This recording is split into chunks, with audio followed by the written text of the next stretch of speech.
وسلم وجہ تخلیق کائنات تھے، آپ کی وجہ سے یہ کائنات بنی، گویا آپ کا یہ مقام اور مرتبہ ہے کہ کائنات وجود ہی میں نہ آتی اگر آپ نہ ہوتے۔ تو قرآن میں ایسا کوئی اشارہ نہیں ہے۔ لوگ کہتے ہیں کہ سارے نبی تیرے در کے سوالی، یعنی انبیاء جتنے بھی تھے وہ آپ ہی کے در پر، یعنی گویا آپ ہی کی تکمیل کے لیے آ رہے تھے۔ رسالت مآب صلی اللہ علیہ وسلم نے متعدد موقعوں پر اس کی نفی کی۔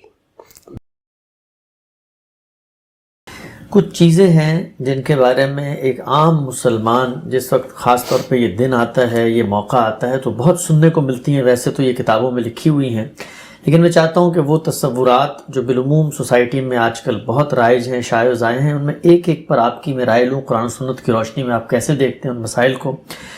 ہر جگہ ایک اسٹیٹمنٹ سننے کو ملتی ہے، رسالت مآب صلی اللہ علیہ وسلم سے اپنے تعلق کا اظہار لوگ کرتے ہیں، اپنے عشق کا اظہار کرتے ہیں، تو یہ کہتے ہیں کہ آپ صلی اللہ علیہ وسلم وجہ تخلیق کائنات تھے، آپ کی وجہ سے یہ کائنات بنی، گویا آپ کا یہ مقام اور مرتبہ ہے کہ کائنات وجود ہی میں نہ آتی اگر آپ نہ ہوتے۔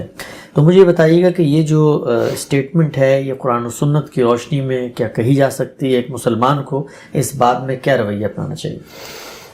اللہ تعالیٰ نے کوئی کام کیسے کیا ہے، کس مقصد سے کیا ہے، اللہ تعالیٰ کی اپنی صفات کے کیا تقاضے ہیں، اس کا تنہا ماخذ اب قیامت تک کے لیے اللہ کی کتاب قرآن مجید ہے۔ جو کچھ بھی آپ کو کہنا ہے وہ قرآن مجید ہی کی بنیاد پر کہا جائے گا۔ اگر کسی روایت میں کوئی بات آتی ہے تو یہ ضروری ہے کہ اس کو بھی قرآن کی روشنی میں دیکھا جائے۔ تو قرآن مجید نے اس کائنات کی پوری اسکیم سے متعلق جگہ جگہ اپنا نقطہ نظر بیان کیا ہے، اس میں اس طرح کی کوئی بات نہیں ہے۔ میں نے جو قدیم چیزیں دیکھی ہیں ان میں انجیل برنباس میں یہ تعبیر اختیار کی گئی ہے۔ میرا احساس یہ ہے کہ جس طرح ابن اللہ کی یا اللہ کے بیٹوں کی تعبیر تھی، اور بائبل میں ہم اس کو دیکھتے ہیں یا اناجیل میں دیکھتے ہیں کہ لوگوں نے اصل مفہوم سے ہٹ کر غلط سمجھ لیا، کچھ ایسا ہی معاملہ اس بات کے ساتھ بھی ہوا ہے۔ اگر آپ غور کر کے دیکھیں تو اللہ تعالیٰ نے یہ دنیا بنائی، ظاہر ہے کہ اس میں بہت سے مقاصد پیش نظر ہیں۔ اس دنیا کا ایک دن خاتمہ ہونا ہے، اس کی جگہ ایک ابدی زندگی اس کے نتیجے میں پیدا ہونی ہے اور ایک نئی دنیا وجود میں آنی ہے۔ اس میں کیا مقاصد پیش نظر ہیں ان کا کوئی شخص بھی احاطہ نہیں کر سکتا۔ یہ موجودہ دنیا میں اللہ کی یہ اسکیم رہی کہ اس نے آدم علیہ السلام کے زمانے سے ہدایت کا سلسلہ شروع کیا۔ یہ ہدایت کا سلسلہ رسالت مآب صلی اللہ علیہ وسلم پر ختم ہوا ہے۔ تو گویا یہ دنیا جس مقصد کے لیے بھی بنائی گئی، اس میں اللہ تعالیٰ نے اپنے منشا کو واضح کرنے کے لیے پیغمبروں کا سلسلہ جاری کیا۔ وہ اپنے منتہا اور مقصد کے لحاظ سے بڑھتے بڑھتے وہیں پہنچا کہ جب آخری نبوت آ گئی۔ تو میرا احساس یہ ہے کہ یہی بات کسی تعبیر میں ہو سکتا ہے کہ قدیم صحیفوں میں آئی ہو جو ہمارے ہاں یہ صورت اختیار کر گئی ہے۔ تو اس طرح کے سب معاملات میں اللہ کی کتاب ہی کی طرف رجوع کرنا چاہیے۔ اس میں یہ بتا دیا گیا ہے کہ یہ موت و حیات کا کارخانہ تو اس لیے بنایا گیا ہے کہ خلق الموت والحیات لیبلوکم ایکم احسن عملا، کہ اللہ تعالیٰ یہ دیکھنا چاہتے ہیں کہ تم میں سے کون اچھا عمل کرتا ہے۔ یہ پورا عالم وجود میں آیا ہے، اس سے بھی یہ معلوم ہوتا ہے کہ کوئی ایسی اسکیم پیش نظر ہے جو حیات ابدی میں تبدیل ہو جائے گی۔ تو قرآن میں ایسا کوئی اشارہ نہیں ہے۔ اسی طرح جو اناجیل اس وقت ہیں یا تورات ہمارے پاس ہے، اس میں بھی اس طرح کی کوئی بات نہیں ہے۔ اور یہ بات اگر آپ غور کر کے دیکھیں تو علمی اور عقلی لحاظ سے بھی بالکل بے معنی لگتی ہے۔ یعنی اللہ تعالیٰ کے پیغمبر کی حیثیت سے ہر شخصیت کا بڑا مرتبہ ہے، رسالت مآب صلی اللہ علیہ وسلم کو بھی بڑی فضیلت حاصل ہے۔ عالم کس مقصد کے لیے بنا ہے اور یہ دنیا کس مقصد کے لیے وجود میں آئی ہے، اس میں اگر ایسی کوئی چیز ہوتی تو اللہ تعالیٰ خود اس کو بیان فرماتے اور پھر یہ بھی بتاتے کہ کسی ایک شخصیت کے لیے یہ عالم بنانے کا کیا منشا پیش نظر ہے۔ تو اس طرح کی کوئی چیز کہیں بھی بیان نہیں ہوئی، اور وہ چیزیں کہ جو مستند نہیں ہیں، جو اللہ کی کتاب میں بیان نہیں ہوئیں، یا اللہ کی کتاب میں جو مقاصد بیان کیے جاتے ہیں ان کے مطابق نہیں ہیں، یا قدیم صحیفوں میں ان کے کوئی آثار نہیں ملتے، ان کو محض دائیں بائیں کی روایات کی بنیاد پر قبول نہیں کرنا چاہیے۔ اگلی چیز ایک اور جو عام طور پہ سننے میں آتی ہے، خصوصاً اس ماہ کے دوران سات ماہ صلی اللہ علیہ وسلم کے حوالے سے جو لوگ اپنے جذبات کا اظہار کرتے ہیں، اس میں کہا جاتا ہے کہ جتنے انبیاء تھے، آپ نے میزان میں پورا اس پر مضمون بھی باب لکھا ہے، ہم نے اس کو پڑھا بھی ہے، لیکن میں چاہتا ہوں ایک عام آدمی کو خلاصہ بھی سامنے آ جائے۔ اس کو لوگ کہتے ہیں کہ سارے نبی تیرے در کے سوالی، یعنی انبیاء جتنے بھی تھے وہ آپ ہی کے در پر، یعنی گویا آپ ہی کی تکمیل کے لیے آ رہے تھے، اور سب پر آپ کو یہ فضیلت حاصل ہے، اور اسی کو ہماری شاعری میں، ہماری نعتوں میں، ہماری قوالیوں میں، ہمارے روزمرہ کے جو انٹریکشن ہے اس میں رسول اللہ صلی اللہ علیہ وسلم کی اسی حیثیت کو بیان کیا جاتا ہے۔ تو قرآن کی روشنی میں کیا یہ بات بھی کہی جا سکتی ہے کہ رسالت مآب صلی اللہ علیہ وسلم تمام انبیاء سے افضل تھے؟ قرآن مجید اس سے بالکل مختلف بات کہتا ہے۔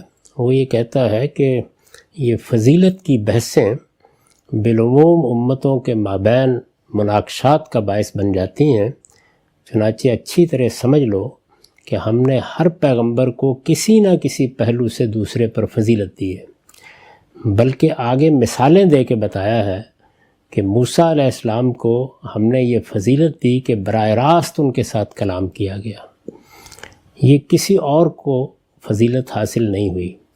سیدنا مسیح علیہ السلام کے کچھ خصوصی معاملات ہیں، وہ بن باپ کے پیدا ہوئے، ان کو غیر معمولی معجزات دیے گئے، روح القدس گویا خدمت میں کھڑے ہیں کہ جو کچھ وہ کر رہے ہیں فوری طور پر اس کے نتائج سامنے لے آئے جائیں۔ تو یہ کچھ مثالیں دے کے قرآن مجید نے یہ بتایا کہ ہر پیغمبر کے ساتھ ہمارا معاملہ رہا ہے۔ رسالت مآب صلی اللہ علیہ وسلم نے متعدد موقعوں پر اس کی نفی کی۔ میں نے وہ ساری روایتیں اپنی کتاب میزان میں نبی کی فضیلت کے باب میں اکٹھی کر دی ہیں، جن میں آپ نے توجہ دلائی کہ اس طرح کی باتیں نہ کہا کرو، اور پھر یہ بتایا کہ 6 چیزیں ہیں جن میں مجھے دوسرے پیغمبروں پر فضیلت حاصل ہے۔ ان میں خاص طور پر یہ ہے کہ مجھ پر نبوت ختم کی گئی ہے، اور اب قیامت تک کے لیے سب انسانوں کے لیے میں ہی اللہ کا رسول ہوں۔ تو اس سے یہ تصور دیا گیا ہے کہ اللہ تعالیٰ نے سب پیغمبروں کے ساتھ الگ الگ معاملہ کیا ہے، ہر ایک کو کسی نہ کسی پہلو سے کوئی فضیلت حاصل ہے۔ رسالت مآب صلی اللہ علیہ وسلم کو بھی بعض غیر معمولی فضیلتیں حاصل ہیں۔ صحیح تصور یہ ہے، لیکن امتوں کے اندر یہ خرابی پیدا ہو جاتی ہے۔ ہم مسلمانوں کو تو یہ تعلیم دی گئی تھی کہ رسول یا نبی ہونے کی حیثیت سے ہم کسی نبی یا کسی رسول کے معاملے میں کوئی تفریق نہیں کریں گے۔ اس امت کا کلمہ جامعہ قرآن میں یہ بیان ہوا ہے کہ لا نفرق بین احد من رسلہ، ہم اللہ کے پیغمبروں میں کوئی تفریق نہیں کرتے۔ یعنی یہ کہ وہ اللہ کے پیغمبر ہیں، یہ کہ اللہ نے ان کو منتخب کیا ہے، یہ کہ ایک بڑی ذمہ داری دی ہے، یہ کہ اللہ تعالیٰ نے ان کو فضیلتیں دی ہیں، ان سب پہلوؤں سے ہم پیغمبروں کو مانتے ہیں، ان پر ایمان لاتے ہیں۔ اور سب پیغمبروں کے ساتھ ہمارے معاملے کی نوعیت بھی یہ ہے کہ ان کی تعلیمات، ان کی دعوت اسلامی تھی، انہی کا دین ہے جن کو لے کر رسالت مآب صلی اللہ علیہ وسلم نے ہمارے لیے اس کی تصویب فرمائی۔ قرآن مجید جگہ جگہ خود رسول اللہ صلی اللہ علیہ وسلم کو یہ کہتا ہے کہ یہ میرے پیغمبر ہیں، نام لیتا ہے ان کا، اور پھر کہتا ہے فَبِہُدَاهُمْ اقْتَدِیٰ، ان پیغمبروں کی جو ہدایت تھی آپ کو بھی اسی کی پیروی کرنی ہے۔ تو یہ سب چیزیں قرآن میں بیان ہوئی ہیں، لیکن نہ ہم اللہ کی کتاب قرآن کو پڑھتے ہیں، نہ اس سے صحیح تصورات اخذ کرتے ہیں۔ دین کے معاملے میں بھی ہم نے یہ شہرت دے رکھی ہوئی ہے کہ یہ اسلام 14 صدی پہلے آیا۔ قرآن مجید جگہ جگہ تصریح کرتا ہے کہ یہ تو سب نبیوں کا دین ہے، اللہ کا دین ہمیشہ سے اسلام ہی رہا ہے، آدم علیہ السلام سے لے کے محمد الرسول اللہ تک ایک ہی دین پیش کیا گیا ہے۔ تو ان تصورات کی بھی اصلاح ہونی چاہیے، اور جس جگہ اللہ کی کتاب نے ہمیں کھڑا کیا ہے وہیں کھڑا ہونا چاہیے۔ تاہم یہ ایک مشکل چیز ہوتی ہے۔ اللہ کی کتابیں آتی بھی اسی لیے ہیں، اور میں کئی مرتبہ توجہ دلا چکا ہوں کہ کتاب اللہ کے نزول کا مقصد یہ بتایا گیا ہے لِيَحْكُمَ بَيْنَ النَّاسِ فِي مَا اخْتَلَفُوا فِيهِ، دین کے معاملے میں اختلافات کا فیصلہ کر دے۔ ہمارا معاملہ یہ ہے کہ ہم اللہ کی کتاب کی تصریحات کے بجائے اپنے اپنے ذوق کی روایتیں منتخب کر لیتے ہیں۔ تو ان سب کو خدا کی کتاب کے سامنے پیش کیجئے، اس سے جو تصور بنتا ہے وہ یہ ہے جو میں نے آپ کے سامنے رکھ دیا ہے۔ اور اگر اس کو مزید تفصیل سے دیکھنا ہو تو میری کتاب میزان میں نبی کی فضیلت کا باب پڑھ لیجئے۔ ٹھیک، ہم سب آگے بڑھتے ہیں۔ ایک اور نقطہ نظر جو عام طور پہ گردش کرتا ہے وہ یہ کہ رسول اللہ صلی اللہ علیہ وسلم سے ہماری نسبت اور تعلق اور محبت اگر ہو اور ہم ان کا واسطہ دے کر اللہ سے کوئی چیز مانگیں تو بعض روایتوں کا حوالہ بھی دیا جاتا ہے کہ رسول اللہ صلی اللہ علیہ وسلم نے خود کہا کہ تم بھی اللہ سے مانگو، میں بھی مانگوں گا تو اللہ تعالیٰ عنایت کریں گے، اور اسی طریقے سے اللہ دیتا ہے میں بانٹتا ہوں۔ تو یہ جو تصور ہے کہ بھر دے جھولی میری یا محمد، یہ اس کی کوئی دین میں قرآن مجید میں کوئی تائید ہوتی ہے کہ اگر ہم اللہ کے رسول کی سفارش یا ان کے ذریعے سے اللہ سے کوئی چیز مانگیں تو اس میں زیادہ امکان ہے ملنے؟ یہ سب توہمات ہیں، اللہ کے پیغمبر نے ان سے نکالا اور ہمیں صحیح بات بتائی کہ اللہ ہی سے مانگو، اللہ ہی کی بارگاہ میں اپنے آپ کو پیش کرو۔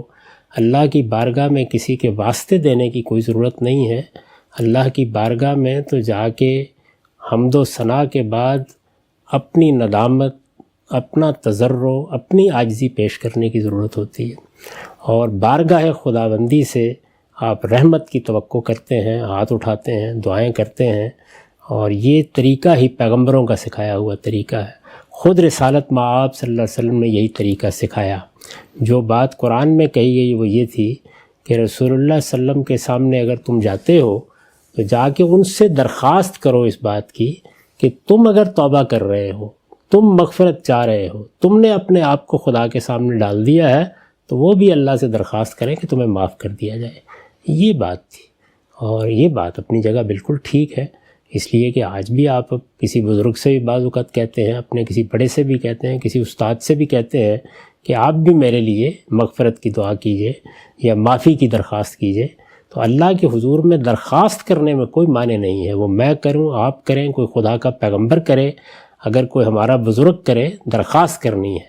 لیکن یہ کہ اللہ کو کوئی واسطے دیے جا سکتے ہیں، یہ اجنبی تصور ہے۔ قرآن کے لیے بھی اور انبیاء علیہ السلام کی پوری تاریخ کے لیے بھی اللہ سے ہمیشہ براہ راست دعا کرنی چاہیے، اور ساری توقعات اللہ ہی سے وابستہ کرنی چاہیے۔ وہی جھولیاں بھرتا ہے، وہی تمنائیں پوری کرتا ہے، اسی کو مالک، اسی کو رب، اسی کو معبود سمجھ کر اس کے سامنے اپنی پیشانی رکھنی چاہیے۔ اور ہمیں مصیبتوں اور تکلیفوں میں یہ تعلیم دی گئی ہے کہ استعینوا بالصبر والصلاۃ، صبر اور استقامت کے ساتھ صحیح بات پر کھڑے رہو اور نماز پڑھ کے اللہ سے دعائیں کرو۔ تو دعائیں اللہ سے براہ راست دعائیں جس طرح کے پیغمبروں نے سکھائی ہیں۔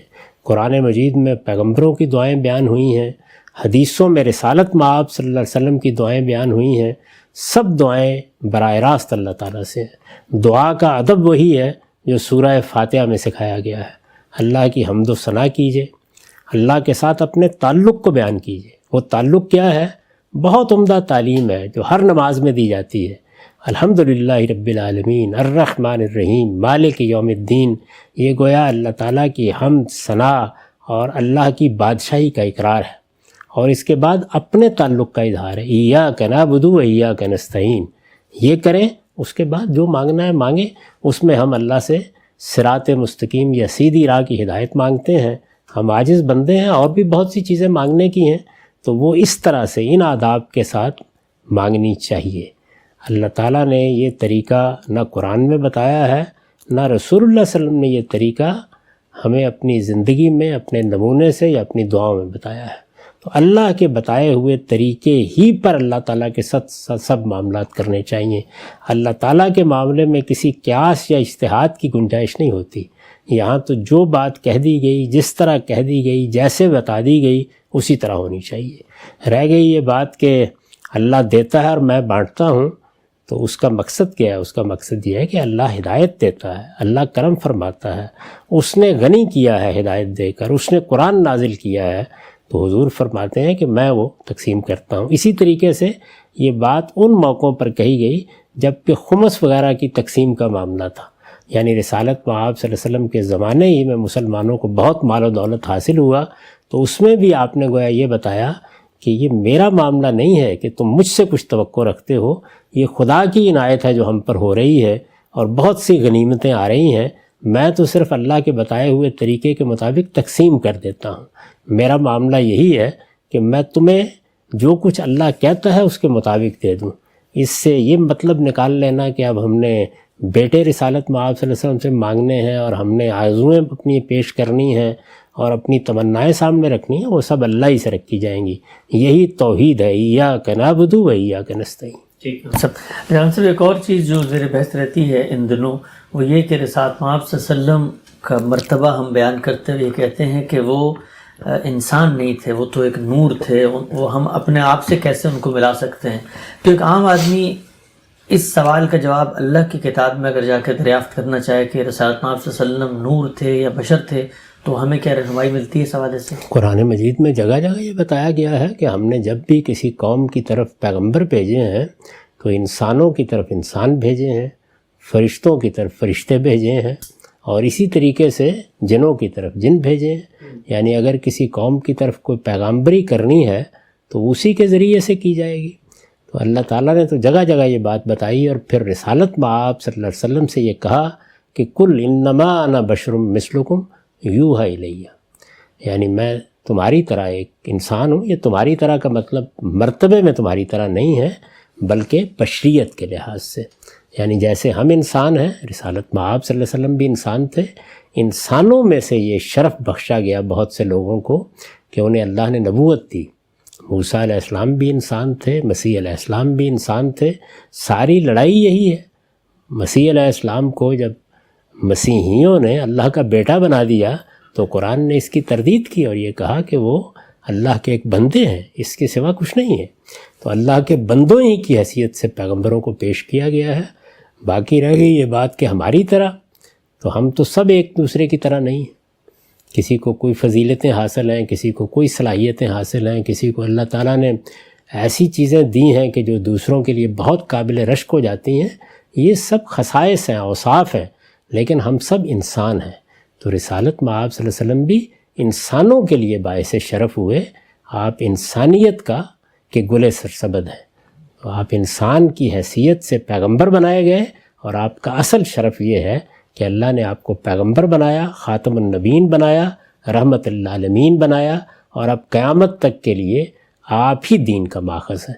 یہ باتیں ہیں جو اللہ تعالیٰ کی کتاب میں آپ کے لیے بیان کی گئی ہیں۔ ٹھیک۔ اچھا ایک اور چیز ہم سب کہا ہی جاتا ہے کہ رسالت مآب صلی اللہ علیہ وسلم دنیا سے تو رخصت ہو گئے، لیکن اس طرح عام لوگ رخصت ہوتے ہیں ان کا معاملہ تو یہ نہیں ہو سکتا، وہ پیغمبر تھے، آخری پیغمبر تھے، ان کا مرتبہ مقام، تو گویا وہ ابھی بھی اپنی قبر میں حیات ہیں اور وہ ہمیں دیکھ رہے ہیں، اور ہم اگر ان کی مجلس سجاتے ہیں، ان کی محفل اور ان کا ذکر کرتے ہیں تو گویا غائبانہ طور پہ اس میں شریک بھی ہو جاتے ہیں، ایک طریقے سے حاضر و ناظر بھی ہو گئے اور اپنی قبر میں زندہ بھی ہیں۔ تو اس بارے میں قرآن کی کوئی رہنمائی ہے؟ قرآن مجید نے اس میں بھی سادگی سے وہ ساری چیزیں بیان کر دی ہیں۔ یعنی وہ بتا رہا ہے کہ اس دنیا سے رخصت ہونے کے بعد ایسا نہیں ہے کہ تم مٹی میں مل جاتے ہو، سبھی انسان ایک درجے میں زندہ ہیں۔ شہداء کے بارے میں یہی کہا ہے، فرعون کے بارے میں یہ کہا ہے کہ صبح و شام اس کے سامنے اس کا ٹھکانہ پیش کیا جاتا ہے۔ تو سب زندہ ہی ہیں، لیکن زندگی کی نوعیت مختلف ہے۔ یعنی وہ زندگی جو ہمیں اس دنیا میں حاصل ہے وہ اور طرح کی ہے، وہ زندگی جو شہداء کو، صالحین کو حاصل ہے وہ اور طرح کی ہے، جو خدا کے دشمنوں کو حاصل ہے وہ بالکل اور طرح کی ہے۔ تو اللہ تعالیٰ نے سب کو بیان کر دیا ہے۔ ایسا نہیں ہے کہ مرنے کے بعد، یہ تو اسلام کا بنیادی مقدمہ ہے، یہ جسم مٹی میں مل جاتا ہے، اس کے ساتھ جو بھی ہوتا ہے وہ ہم جانتے ہیں، لیکن انسان کی اصل شخصیت تو اسی طرح رکھی جاتی ہے۔ اور قرآن مجید سے جو تصویر سامنے آتی ہے وہ یہ ہے کہ وہ لوگ کہ جو اپنی زندگی اللہ کے لیے لگا دیتے ہیں اور سبقت کی زندگی بسر کرتے ہیں، وہ اللہ کے ہاں رزق پاتے ہیں، ان پر اللہ کی نعمتیں ہوتی ہیں، اور ان کے بارے میں توجہ دلائی ہے کہ ان کو مردہ مت سمجھو، بل احیاء ولکن لا تشعرون۔ تو ظاہر ہے کہ جب یہ شہداء کے بارے میں کہا ہے تو بدرجہ اتم پیغمبروں کے بارے میں بھی ماننا چاہیے۔ تاہم وہ زندگی نہیں ہے جس کا ہم تصور کرتے ہیں، وہ اللہ کے ہاں ان شخصیات کی حقیقی زندگی ہے، اور اس زندگی میں کیا معاملات ان کے ساتھ ہو رہے ہیں اس کا بس ایک اجمالی سا تصور ہمیں قرآن میں دے دیا گیا ہے۔ ٹھیک ہے ہم سب آخری پہلو جو ضمن میں عام طور پہ زیر بحث رہتا ہے، کیونکہ رسول اللہ صلی اللہ علیہ وسلم کو علم غیب حاصل تھا، یعنی تمام کائنات کے علوم، ان کے جو مخفی راز ہیں وہ اللہ تعالیٰ نے آپ کے سپرد کر دیے تھے۔ تو رسول اللہ صلی اللہ علیہ وسلم کا جو علم ہے عام طور پہ ربیع الاول میں زیر بحث رہتا ہے کہ ان کے علم کی فضیلت اور نوعیت یہ تھی، تو قرآن مجید اس حوالے سے بھی کوئی رہنمائی کرتا ہے؟ بہت واضح طور پر یہ بتاتا ہے کہ وہ علم آپ کو دیا گیا جس علم کے ذریعے سے آپ نے اللہ کی ہدایت ہم تک پہنچانی تھی۔ وہ علم قرآن مجید کے ذریعے سے دیا گیا، وہ اللہ تعالیٰ نے قرآن کے علاوہ بھی آپ کو دیا، وہ بصیرت عطا فرمائی کہ آپ اجتہادی معاملات میں ہماری تربیت کریں، ہمیں اطلاق کر کے دکھائیں، اور اس طرح وہ چیزیں جن کو انسان خود نہیں سمجھ سکتا تھا وہ سب کی سب وحی کے ذریعے سے بتا دی گئیں۔ اللہ کے پیغمبر یہ علم لے کر آئے تھے، یعنی باقی علوم کا اس سے کیا تعلق ہے؟ یہ بات قرآن نے جگہ جگہ واضح کر دی ہے۔ ہدایت کا علم، اللہ تعالیٰ کی طرف سے رہنمائی کا علم، اس کا آخری منبع آپ ہی کی ذات والا صفات ہے۔ اب قیامت تک اللہ تعالیٰ نے کیا چاہا ہے، اس کے مرضیات کیا ہیں، وہ ہم سے کن چیزوں کا تقاضا کرتا ہے، اس کو جاننے کا واحد ذریعہ رسالت مآب صلی اللہ علیہ وسلم کی ذات والا صفات ہے۔ یہ علم ہے جو آپ کو دے کر بھیجا گیا ہے، یہ علم ہمیں آپ سے لینا ہے، اور یہی علم ہے کہ جس کی وجہ سے آپ اللہ کے آخری پیغمبر ہیں، اور اللہ کی یہ خاص رحمت ہے پوری دنیا پر کہ اس نے اپنی ہدایت آپ کے ذریعے سے ہم کو دی ہے۔ باقی علوم فنون کا اس سے کوئی تعلق نہیں، اس میں تو خود رسالت مآب صلی اللہ علیہ وسلم نے، مسلم کی روایت ہے، یہ فرمایا کہ انتم عالم بامور دنیاکم، تم اپنے دنیا کے معاملات کو مجھ سے بہتر جانتے ہو۔ ٹھیک، ہاں سر، آخری پہلو یہ واضح فرما دیجیے گا کہ کہا ہی جاتا ہے کہ مجرم ہوں جہاں پر کا محشر میں بچا لینا، رسول اللہ صلی اللہ علیہ وسلم سے جو ہم آخرت کے حوالے سے اپنی کوئی اورینٹیشن بناتے ہیں تو وہ ایک مسلمان کی حیثیت سے یہ ہے کہ چلیں کچھ ہم نے گناہ کر بھی دیے، کچھ ہم سے غلطیاں ہو بھی گئیں، لیکن رسول اللہ کا سہارا قیامت کے دن ہمارے لیے باہر کیف رہے گا، اور وہ ہماری شفاعت کریں گے، ہمیں جہنم سے بچا لیں گے۔ تو کیا قرآن مجید اس تصور کو بھی کوئی بیان کرتا ہے کہ رسول اللہ مسلمانوں کو آخرت میں بچا لیں گے؟ قرآن مجید نے بالکل واضح کر دیا ہے کہ قیامت میں تنہا منشا، تنہا فیصلہ اس کائنات کے خالق کا ہوگا، اور یہ بھی بتا دیا ہے کہ یہ کائنات کا خالق ہے کہ جو کسی پر عفو و درگزر کرنے کے لیے یا کسی کو معاف کرنے کے لیے کسی کو بات کرنے کی اجازت دے گا۔ اس کی اجازت کے بغیر کوئی وہاں اپنی زبان نہیں کھول سکے گا، نہ کوئی مقرب فرشتہ، نہ کوئی پیر، نہ پیغمبر۔ ذات خداوندی کی طرف سے اذن جس کے لیے ہوگا، جس کو اذن ہوگا وہ بات کرے گا، اور بات بھی وہ ہوگی جو میرٹ پر ہوگی، سچائی کی ہوگی، اور ٹھیک ٹھیک بات ہوگی۔ تو اللہ کا ایک قانون ہے جو قرآن میں بیان ہوا ہے، اس قانون کے مطابق یہ سب معاملات ہوں گے۔ اس لیے لا اللہ ہی سے لگائیے، معافی اسی سے مانگیے۔ اگر رسالت مآب صلی اللہ علیہ وسلم کو بھی اذن ملے گا کہ ہم میں سے کسی کے بارے میں کچھ فرمائیں تو وہ اللہ کی عنایت سے ملے گا، اللہ کے کرم سے ملے گا، اللہ کے التفات سے ملے گا، اللہ کے عفو و درگزر کا فیصلہ کرنے سے ملے گا، اللہ کی رحمت کا مستحق ہونے سے ملے گا۔ تو اس وجہ سے اللہ تعالیٰ نے قرآن میں جو تصور دیا ہے وہ یہ ہے۔ اس کو بھی اگر آپ تفصیل سے سمجھنا چاہیں تو میری کتاب میزان میں شفاعت کے باب کا مطالعہ کر لیں۔ ہم سب بہت شکریہ، بڑی تفصیل سے آپ نے وہ سارے تصورات جو بالعموم پیش کیے جاتے ہیں رسالت مآب صلی اللہ علیہ وسلم سے عقیدت اور محبت کے ضمن میں قرآن مجید کی روشنی میں ان کی تصریح کی۔ آگے بڑھتے ہیں سلسلہ سوالات کو لے کے۔ ہم سب 12 ربیع الاول ابھی گزرا ہے، آپ نے دیکھا ہوگا قومی نشریات پر بھی اور دنیا بھر پہ میڈیا میں بھی ایک تبدیلی خود ہم نے پچھلے 10 سال میں دیکھی۔ آپ کی عمر زیادہ ہے، آپ نے مزید اس کا مطالعہ کیا ہوگا۔ ایک فیسٹیول کی صورت اختیار کر رہا ہے 12 ربیع الاول۔ پہلے لوگ کہیں نعت کی مجلس سجا لیتے تھے، اب کیک بھی کٹتے ہیں، اس کا نام بھی عید رکھ لیا گیا ہے، اور باقاعدہ عید میلاد النبی کی نمازوں کا بھی اب اہتمام ہو رہا ہے کہ 2 رکعت فلاں جگہ پہ جمع ہو کر ہم عید میلاد النبی کی نماز پڑھیں گے۔ جلوس جلسے نکل رہے ہیں، تو یہ جو پوری کی پوری ایک نیا تہوار بنتا ہوا نظر آ رہا ہے، اور ہم یہ بھی دیکھ رہے ہیں کہ وہ مسالک جو پہلے اس سے ہم آہنگی محسوس نہیں کرتے تھے وہ بھی اس میں شامل ہو گئے، سبھی اس کو منا رہے ہیں۔ تو اگر یہی سلسلہ آگے جاری رہا تو آپ کو لگتا ہے کہ یہ جو دین کی روایت ہے اس کے اندر ایک نئی چیز کا اضافہ یا انحراف کا کوئی موقع یا امکان کے پہلو سامنے آتا ہے؟ دیکھیے، میں اپنا یہ ذوق بارہا بیان کر چکا ہوں کہ اللہ کے معاملے میں، اللہ کے رسول کے معاملے میں، دین کے معاملے میں ہمیں خود اللہ کے رسول ہی نے یہ تعلیم دی ہے کہ ما انا علیہ و اصحابی پر رہو، یعنی جو صحابہ کا طریقہ تھا۔ نہ صحابہ سے بڑھ کر کسی کو محبت کے دعوے کرنے چاہیے، نہ صحابہ سے بڑھ کر کسی کو تعلق خاطر کا ادعا رکھنا چاہیے۔ وہ ہمارے لیے بہترین نمونہ ہے۔ جو چیزیں دین سے متعلق ان کے زمانے میں ہوئی ہیں وہی ہم جاری رکھیں گے۔ ظاہر ہے کہ وہ حضور کے اذن سے ہوئی ہیں، اللہ کے پیغمبر کی ہدایت کے مطابق ہوئی ہیں۔ انہی پر عمل جاری رکھیں گے، ان میں کوئی اضافہ نہیں کریں گے، کوئی خرابی نہیں پیدا کریں گے۔ باقی رہ گئی یہ بات کہ کوئی آدمی اس پر خوشی محسوس کرتا ہے، وہ کوئی خیرات کر دیتا ہے، یا اس موقع کے اوپر آپ کو مجلس منعقد کر کے اس میں رسالت مآب صلی اللہ علیہ وسلم کی سیرت بیان کر دیتے ہیں، اس میں کوئی حرج کی بات نہیں۔ تاہم یہ بات یاد رکھنی چاہیے کہ رسول اللہ صلی اللہ علیہ وسلم اس سے بہت بلند ہیں کہ آپ کو ایک دن کی شخصیت بنایا جائے۔ آپ ہر روز کی شخصیت ہیں، ہمارے ایک ایک دن کی شخصیت ہیں، ایک ایک رات کی شخصیت ہیں، یہ پوری زندگی آپ کے ساتھ وابستہ ہے، اور آپ کے ذکر کو بلند کرنے کا اللہ نے اہتمام کر رکھا ہوا ہے۔ ہر 5 وقت آپ جانتے ہیں کہ مسجدوں سے آواز بلند ہوتی ہے، اشہد ان محمد الرسول اللہ۔ تو میں رسالت مآب صلی اللہ علیہ وسلم کو ان عام شخصیات سے بالکل منفرد، بالکل بلند اور الگ ہونا چاہیے، اور اس کا تقاضا یہی ہے کہ ہر روز آپ کا روز ہو، ہر دن آپ کا دن ہو، کوئی ایک دن آپ کے لیے خاص نہیں کیا جا سکتا، یہ میرا ذوق نہیں ہے۔